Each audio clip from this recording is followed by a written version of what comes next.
3 times?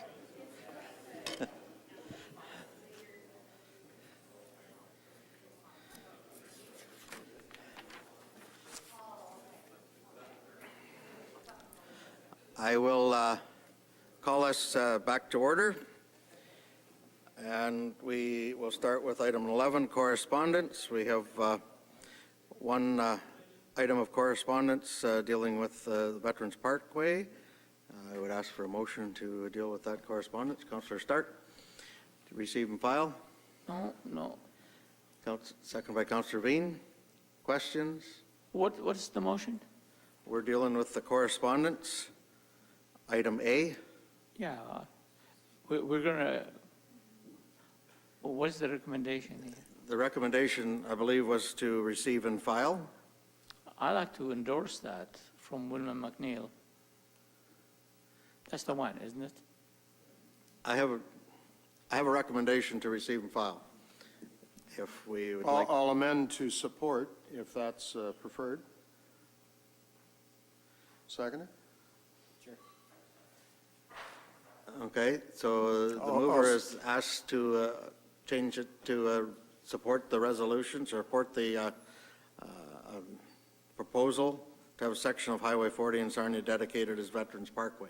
And I'll speak to that. This is a motion that was supported by the City of Sarnia, and it's a report that, or action that comes out of a report which several people were involved with, and it clearly identifies the contribution that veterans have made to our society and recognize their contributions through the renaming of the parkway. I apologize for the receive and file motion. That obviously was premature. Is that okay with the seconder? Yeah, that it get I'm all right with it. changed to support? Councillor Arnold, like to speak to the motion. Yes, thank you, Warden Weber. I just want to remind Council that on item number 7, motion 7 on the AM committee meeting minutes, is that we do support that and enact that through the county already. So, you know, it's good to support this, but just so Council knows, this has already been dealt with at the committee level. Okay. So, motion on the floor is to support the letter. All in favor of that? That's carried. Thank you. Item number 12 is our January 19th minutes for the Creative County Committee to be received for information. Motion to that. Councillor Arnold, second by Councillor Cook. Any questions regarding those minutes? All in favor? That's carried. Thank you. AM committee minutes that are in our package. I would call on Councillor Arnold to present these minutes for our consideration. Thank you, Warden Weber. Members of County Council, I'd just like to present the AM committee minutes from January the 16th, 2019, and also before the conclusion, just thank all of staff for having us at the art gallery. It was a very informative tour and very well done, and the place looked great. Great, thank you. Start off with Infrastructure Development Service Division. Item 1 is correspondence. Item 2, information reports.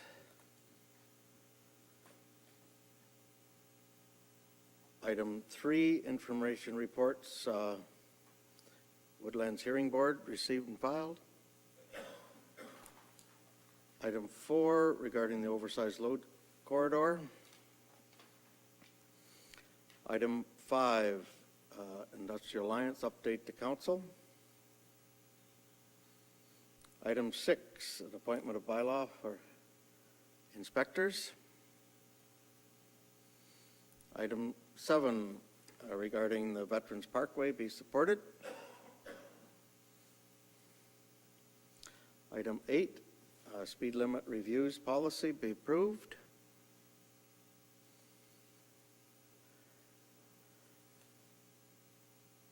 Public Health Services. Item 9 is correspondence. Item 10 is information reports from Public Health. Item 11, real-time dispatching of ambulance report. Cultural services, item 12 is information reports.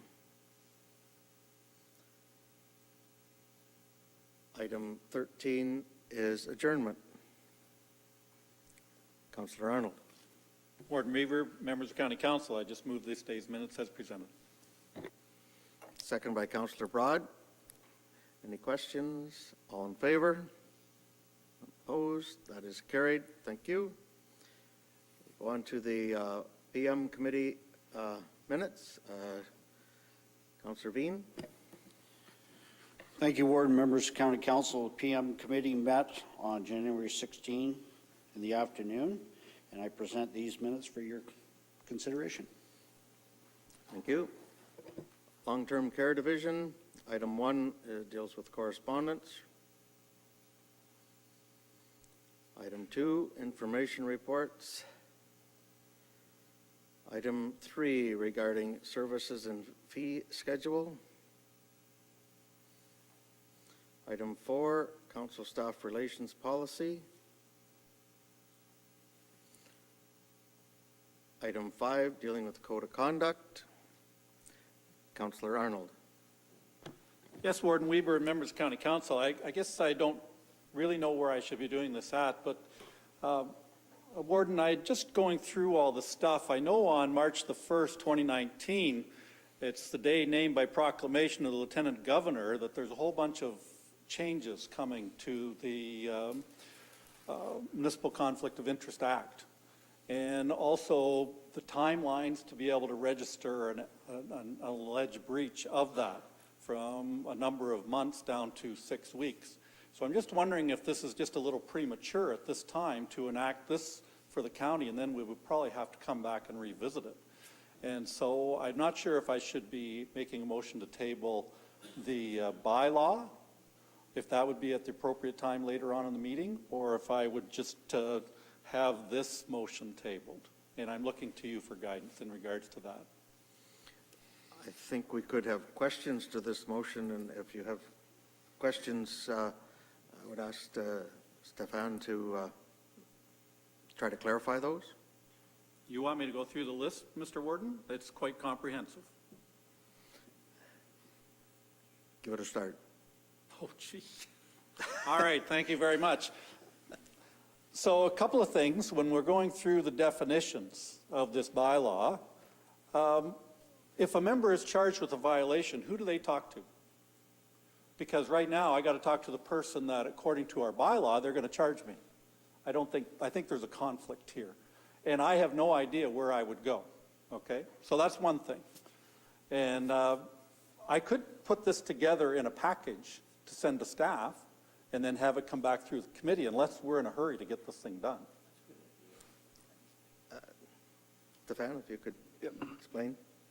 The proposed amendments to the Code of Conduct and the bylaw that sets out the process for appointing an integrity commissioner and the process for investigating Code of Conduct allegations, those amendments are simply procedural. There's no substantive amendments. I stayed away from any substantive amendments to those documents.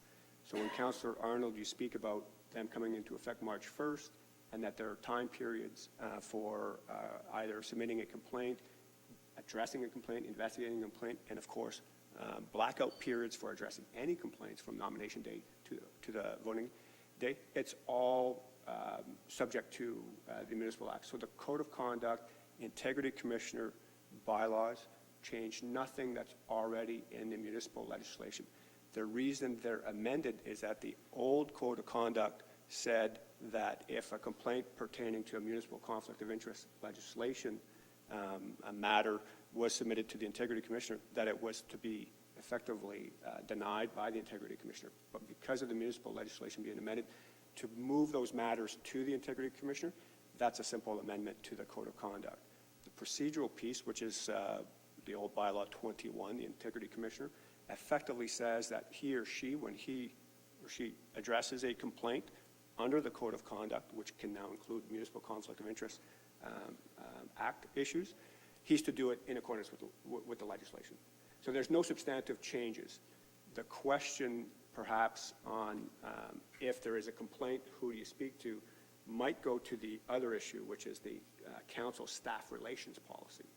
I think that's the email that Mike Bradley sent out yesterday about, what happens if there is a complaint under that policy. The reality with that policy, it's a policy. It's a document that effectively establishes certain understandings, and then, which is separate and apart from the Code of Conduct and the Integrity Commissioner process bylaw. The policy is effectively an internal policy. If there's an issue or complaint or whatever it may be under that policy, it's effectively to be dealt with if it pertains to an elected official amongst yourselves. It's self-regulatory. It's not a Code of Conduct issue.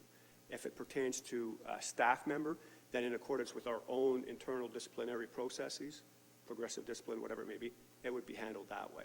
So if a complaint under the staff council relations policy, which is separate from the Code of Conduct and anything that the Integrity Commissioner does, comes around, it's self-regulatory. There is no authority to investigate or impose reprimands of any kind under that policy, save and except for us, the employees, because of course we're subject to employment contracts. The distinction between that policy and the Code of Conduct is that the Code of Conduct sets out certain matters.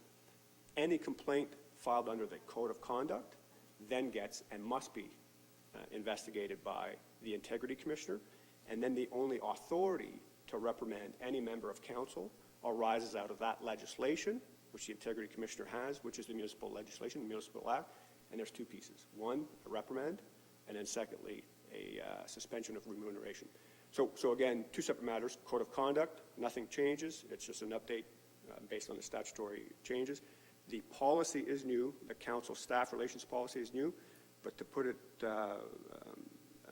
in a way, it's teethless, meaning that it's self-regulatory in terms of any issues with council members. At the end of the day, in terms of issues directed at staff, it's dealt with in accordance with our normal progressive disciplinary policies. Councillor Arnold? Okay, thank you. So I'm going through the bylaw, and I'm looking at direct conflict between what's in the Municipal Conflict of Interest Act and the bylaw. That's what had things here that I saw. Immediate relative. According to the bylaw, it talks about a bunch of people that are not listed in any municipal act that I've found, or in the Conflict of Interest Act. The only person that can suspend a person without pay, according to what I see in the Municipal Conflict of Interest Act, and they could even remove them, is a judge. It does not say in the Municipal Conflict of Interest Act that the Integrity Commissioner can do that. Council cannot do that from what I see, and yet when I look at this bylaw, the bylaw is giving that authority to an Integrity Commissioner. So, and it says may, it doesn't say will. So that's up to this body if we decide that we want to have will or may take away someone's remuneration. If we pass this bylaw, we're saying, yes, that's okay. I don't agree with that personally. So there's a few of those types of things, and that's why I wanted to bring it up here before we started to get too far away. The other problem that I have is if my mom and dad receive a gift from somebody, why is it my fault? Or if my child receives a gift, how do I know if they received a gift? It says if I know, but if you tie that up in court for a long period of time, what good is that for anybody? I'm sorry, it's just, there's a bunch of these little things, and we're putting this in here. And if I go through legislation, I have yet to find where I have to take the sins of my parents and children on my back. But that's just me, and I may have missed it, as I said to the warden a few minutes ago. So the other thing is disparaging remarks. There is no place in the definitions what that is. And it's very subjective then to a court of law or to a judge or to an Integrity Commissioner. So I think there's some things there that we should be able to flesh out a little bit closer to make it a little more real for all of us as we're sitting here. So, those are some of the things that I had looked at. And the other piece, when I go through my duties and my responsibilities as an elected person, staff works for us. And yet, when I look at this bylaw, it says I can't access or attempt to gain access to confidential information. Well, if I'm putting something together for my own defense, if I have an issue up here, it says that I have to go through just like anybody in the general membership of the community. Well, to me, I'm the one that's making these decisions here, and I'm using myself. Why shouldn't I be able to gain access through, if I have to, through my legal representative or whatever? I should be able to access that without having to go back through a Freedom of Information Act like someone else from the street would have to do. Because I'm supposed to be in charge of this organization. We are collectively. And yet it seems like I'm the one that becomes a subservient when I go through this bylaw, and I don't think that that's appropriate personally. So there's some of those types of things that, anyways, I just don't see that it lines up with what I'm reading in the Conflict of Interest Act or the Municipal Act, and I've been going through these things for the last few days. So anyways, and that's why I come back to you, Mr. Warden, and if you don't feel that a tabling motion is in order, then I'll ask for a recorded vote at the end of the process. A tabling motion is always in order. So if you would like to table it and you put forth that motion, if there's a seconder, we will deal with it. Councillor Stark? Oh, you've seconded the tabling motion? Any, I guess there's no discussion on a tabling motion, and you asked for a recorded vote on that, or are you not on that? Okay, not yet. There's a motion on the floor to table this report regarding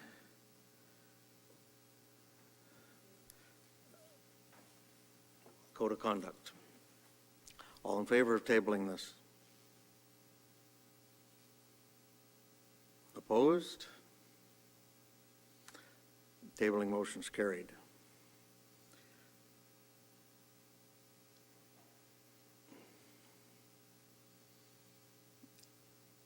Item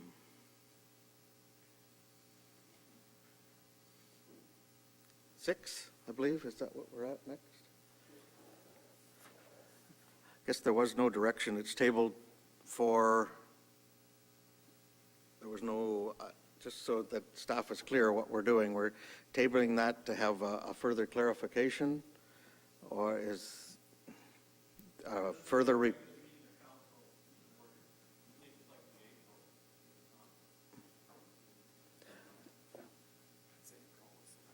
it'll go to the next, table to the next meeting of council to get some clarification? And that would also table the bylaw. Yes. Right. Councillor Arnold? Just for clarification, so we can send in anything to our clerk's department that Yep. we have questions about up until that time. Okay. Okay? Item 6 is correspondence from Finance Facilities and Court Services, receive and file. Item 7, information reports. Item 8, year-end report, reserves and reserve funds. Item 9, third quarter budget review. Item 10 is acquisition of 190 Front Street. Social Services Division, item 11 is correspondence. 12 is information reports, 10-year capital assets. Item 13, 14, and 15 was dealt with in camera. Item 16 opened the meeting. Item 17 is adjournment. Councillor Bean. Thank you, Warden, members of County Council. I move these minutes as amended. Seconder for that, Councillor Busse. All in favor of that? That is carried. Thank you. We have item deferred from previous meetings. This was the, back from April 4th of 2018, there was a motion regarding appointment of an alternate member and a related policy. And there is a recommendation there that adopt the attached policy, alternate members.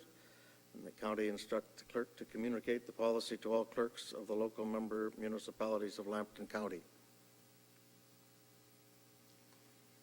This was deferred from last spring.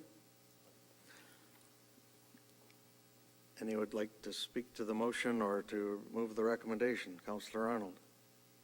Warden Weaver, should we have a motion to lift it off the table? Because I think either defer or a tabled motion it was at the time. Do you need that? If so, I shall make that a motion. Okay. It was deferred. I guess that would mean it was tabled. Motion to lift it off the table, Councillor Arnold. Seconder for that, Councillor Marriott.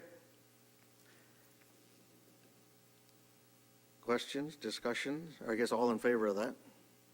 All in favor? It's been lifted off the table. Councillor Broad. Councillor Broad moves the recommendation. Councillor White seconds that. Discussion.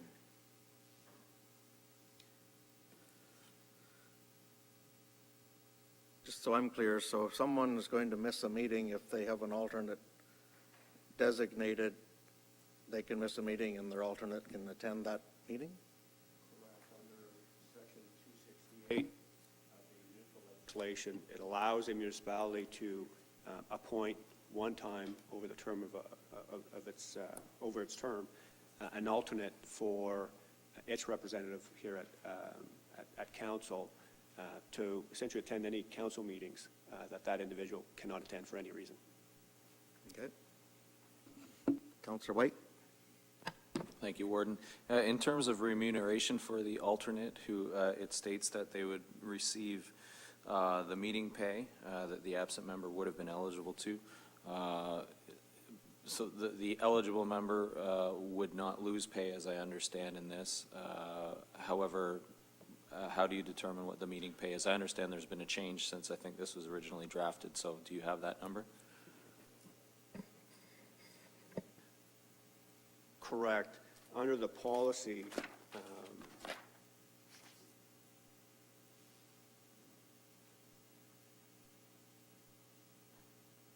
well, that's a good question because we'd have to set it at the old meeting pay rules. That would have to be set up through council here because we did abolish meeting pay.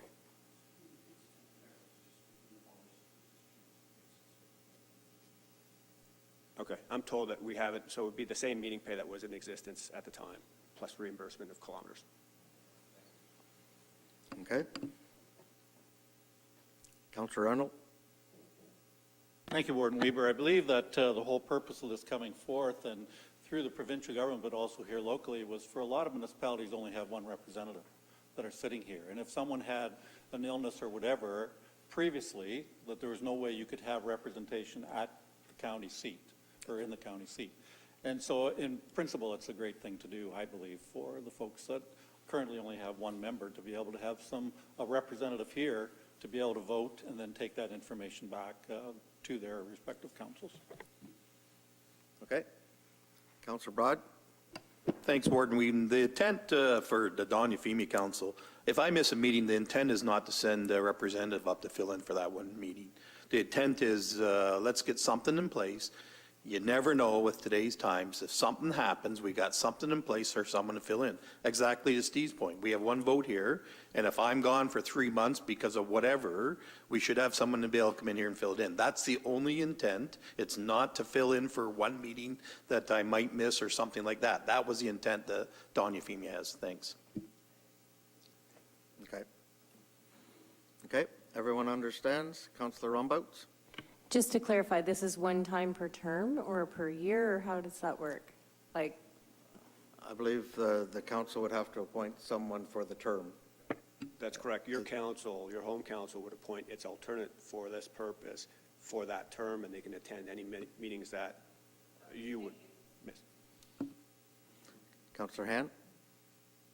So to clarify after the comments on duration, so it's not intended, so like I'm a one person, so it's not intended if I'm going to miss one meeting that I send an alternate. It's more around if I was incapacitated for a period of time. Are you making a stipulation on when you send a delegate? Correct, no. I mean, if Don Euphemia says in our policy, our approach is if I'm absent for a period of time, whatever they define, then the alternate can attend, they can certainly interpret it that way. But the legislations, 268 says that if for any reason you miss any one meeting, as long as you've appointed by bylaw locally an alternate, he or she can attend. It doesn't have to be conditional on any sort of length of absence or any other issues. Okay. I'm going to call the question. All in favor? Opposed? That is carried. I don't see any notices of motion. Bylaws, I guess there's one bylaw there that, bylaw 7. Do we have bylaws ready? Ask the clerk to read the bylaws. Yes, it is moved by Councillor Miller, seconded by Councillor Loosely, that bylaws 3 through to 6, inclusive of 6, as circulated, be taken as read a first and second time. All in favor? That's carried. It is moved by Councillor Loosely and seconded by Councillor Miller that bylaws 3 to 6, inclusive of 2019, as circulated, be taken as read a third and finally passed. Third time and finally passed. All in favor? That's carried. Thank you.